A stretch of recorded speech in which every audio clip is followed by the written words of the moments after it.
O câmbio neutro, denominador comum da soberania nacional.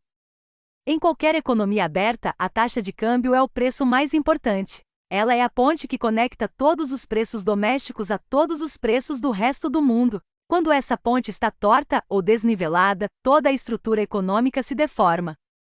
O câmbio neutro, ou a taxa de câmbio de equilíbrio que reflete os fundamentos econômicos reais de um país, é, portanto, o denominador comum e primário de uma nação soberana. Sem ele, a soberania econômica é uma ilusão, e a política econômica se torna um mero exercício de administração de crises externas, em vez de uma ferramenta para o desenvolvimento nacional. Esta análise explora por que o câmbio neutro é a pedra angular da soberania, as consequências devastadoras de seu desalinhamento e o que ele representa na disputa entre a economia produtiva e a financeira. O conceito de soberania implica a capacidade de uma nação de autodeterminar seu destino econômico, social e político. O câmbio neutro é a manifestação financeira dessa capacidade por 3 razões fundamentais. Primeira, integridade do sistema de preços. A economia de mercado depende de preços para alocar recursos de forma eficiente. Um câmbio desalinhado corrompe todo o sistema de preços. Se a moeda está artificialmente desvalorizada, o país vende seu trabalho e seus ativos por menos do que valem. Se está artificialmente valorizada, a produção local é punida em favor de importações baratas. Em ambos os casos, os sinais econômicos são falsos, levando a decisões de investimento e consumo que prejudicam o interesse nacional a longo prazo. Segunda, alinhamento entre produção e riqueza. Uma nação soberana deve garantir que o esforço de sua população, trabalho e produção se traduz em acúmulo de riqueza nacional. Um câmbio desalinhado quebra essa ligação. Ele permite que a riqueza gerada internamente seja transferida para o exterior de forma silenciosa e massiva, seja através da compra de ativos depreciados por capital estrangeiro, seja pela remessa de lucros inflados pela manipulação cambial. Terceira, autonomia da política econômica. Quando uma nação perde o controle sobre sua taxa de câmbio, ela se torna refém do chamado trilema da política monetária, ou trindade impossível. Ela não pode ter, simultaneamente, uma taxa de câmbio estável, livre fluxo de capitais e uma política monetária autônoma. Ao abandonar o câmbio neutro em favor da livre circulação de capitais especulativos, a nação sacrifica sua capacidade de definir seus próprios juros e sua própria política industrial, subordinando-se aos ciclos de liquidez ditados por bancos centrais estrangeiros, como o Federal Reserve. Como dizia Celso Furtado, a taxa de câmbio é importante demais para ser deixada aos especuladores. Quando o câmbio deixa de ser neutro, ele se torna uma arma de extração de riqueza e subjugação econômica. As consequências são sistêmicas.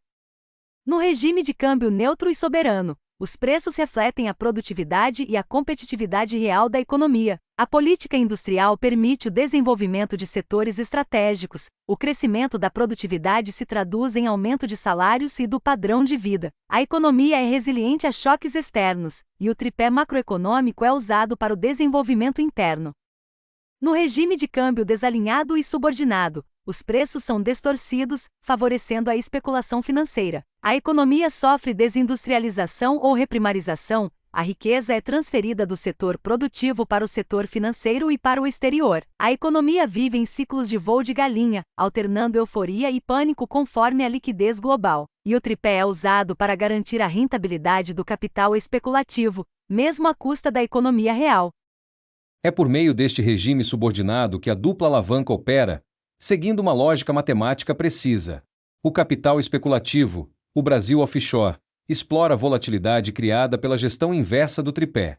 A lógica é simples. Poucos dólares compram muitos reais quando o câmbio está desvalorizado. Esses muitos reais, por sua vez, compram muito mais ações quando a bolsa está barata. O capital entra com alavancagem dupla na compra. Na saída, o mecanismo se inverte. As ações valem mais reais quando a bolsa sobe, e esses reais valem mais dólares quando o real se valoriza. O lucro é realizado 2 vezes, na valorização do ativo em reais e na valorização do real em dólares. O resultado é uma transferência sistemática de riqueza do Brasil onshore para o exterior.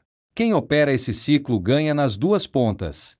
Quem arca com a volatilidade que torna esse ciclo possível é a economia real, o Brasil de todos nós.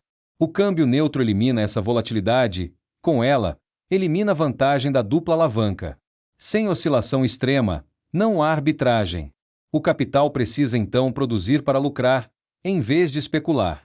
Defender o câmbio neutro não é uma discussão técnica para economistas. É uma batalha política pela soberania nacional. É a luta para garantir que o denominador comum da economia, a sua moeda, sirva como uma medida justa do trabalho e da produção do seu povo, e não como um canal para a extração de sua riqueza.